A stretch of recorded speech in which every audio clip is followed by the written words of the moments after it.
Muy buenos días, el tema de hoy es derribados. Vamos al libro de 2 Corintios, capítulo 12, del verso del 7 al 10. Y para que la grandeza de las revelaciones no me exaltase desmedidamente, me fue dado un aguijón en mi carne, un mensajero de Satanás que me abofeté para que no me enaltezca sobremanera, respecto a lo cual 3 veces he rogado al Señor que lo quite de mí, y me ha dicho: bástate mi gracia, porque mi poder se perfecciona en la debilidad.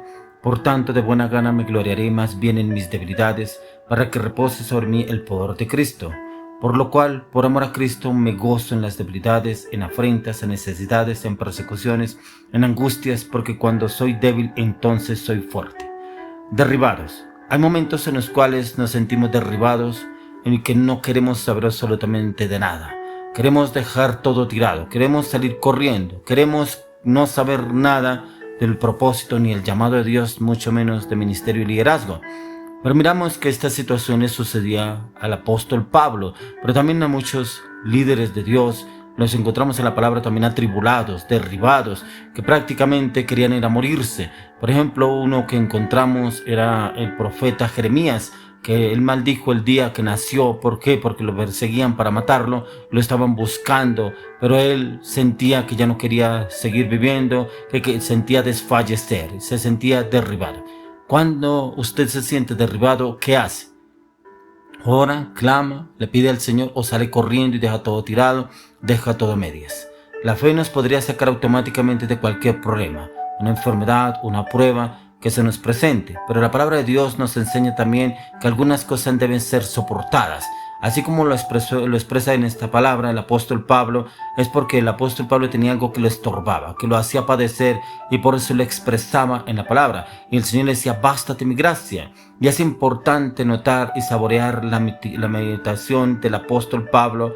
Y dice: para que la grandeza de las revelaciones no me exaltase.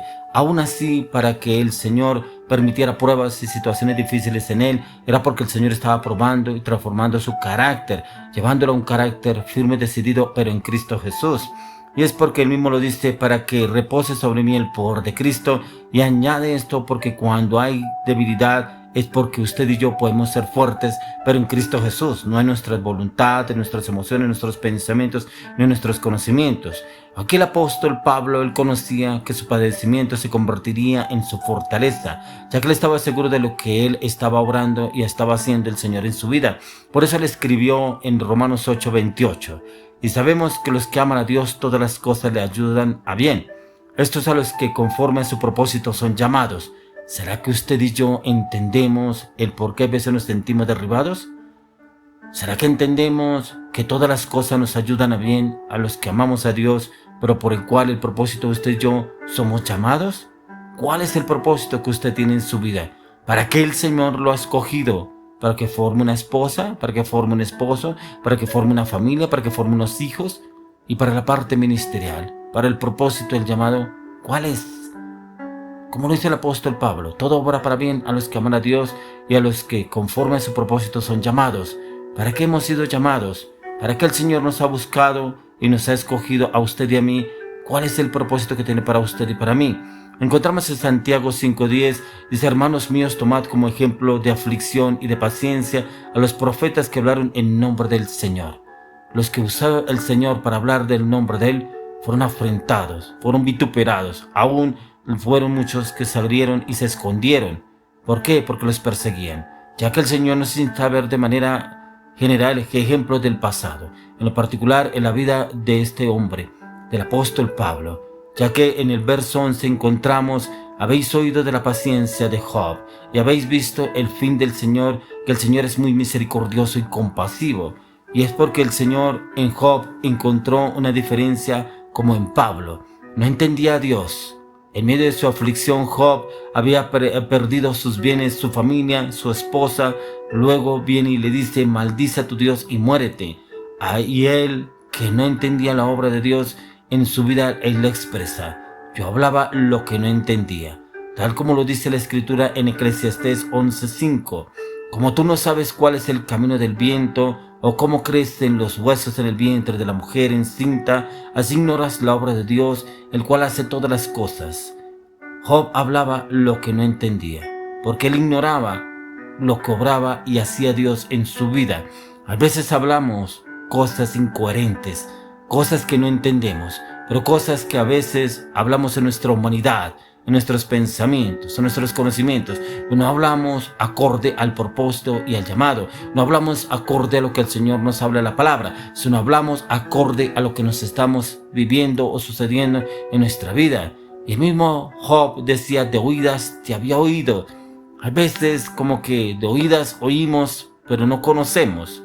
La meditación de Job, aún con todo lo que pudo haber hablado, es grandiosa, ya que por tanto yo hablaba lo que no entendía, cosas demasiado maravillosas para mí, que yo no comprendía. De oídas te había oído, mas ahora mis ojos te ven. Eso lo encontrarás en Job 42, 3 al 5, ya que en esta expresión él mismo nos da a entender que lo que Job no comprendía era que Dios se lo dio a conocer, y que Job había oído de Dios, pero ahora lo conocía y antes no lo había conocido, había escuchado de él. A veces nos pasa eso a usted y a mí, escuchamos hablar de Dios, pero no lo conocemos. En otras palabras, en medio de la angustia, la aflicción, la desesperación, la prueba, la zozobra, la incertidumbre, el mismo Job pudo creer y experimentar este crecimiento porque logró soportar, logró resistir, logró perseverar en medio de los padecimientos. ¿Será que usted y yo lograremos perseverar en medio de los padecimientos o nos dedicaremos a quejarnos? Cuando le miramos en el Éxodo 1:12 dice, pero cuanto más los oprimían, tanto más se multiplicaban y crecían.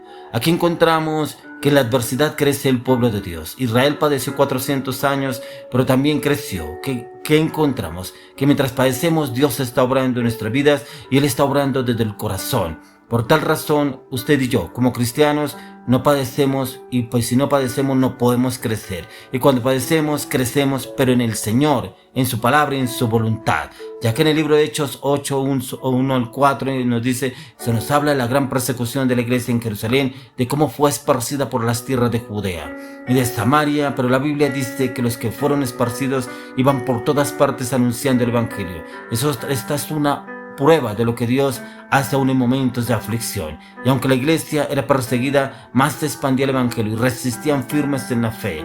Podríamos encontrar que en cierta ocasión dijo un predicador, el cristiano aprende a comer pescado y aparta las espinas. Un niño no lo puede hacer, pero en su recorrido a la vida adulta tendrá que aprender a hacerlo y aprende a conocer y a expurgar un pescado para podérselo comer.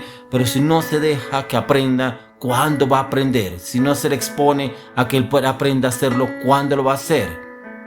Y es porque usted y yo debemos resistir.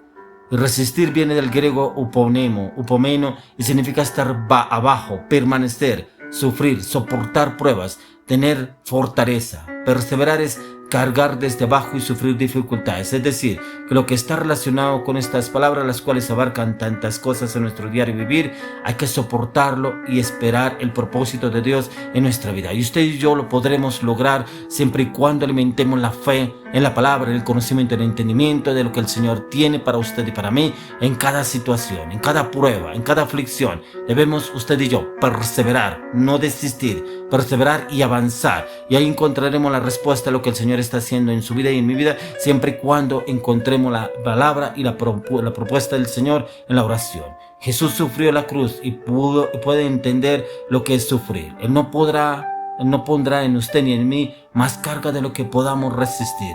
Si decimos que no podemos, lo hacemos a él un mentiroso. La Biblia dice, sea Dios veraz y todo hombre mentiroso. Ninguno de nosotros quiere pasar tribulaciones. Jesús tampoco quería pasarla. Él dijo, si es posible, pase de mí esta copa, pero no se haga como yo quiero, sino como tú. Eso lo encontramos en Mateo 26:39. Es necesario que se cumpla la voluntad de Dios en nuestras vidas. La razón por la cual Jesús pudo soportar la cruz es porque Él vio el propósito y el llamado en usted y en mí. Él vio el futuro, Él vio la predestinación que tenía el Señor para usted y para mí. Oro al Señor que usted y yo perseveremos, que no quedemos derribados y postrados, sino por el contrario, nos levantemos aún mayor en el poder del Espíritu de Dios en Cristo Jesús. Amén y amén.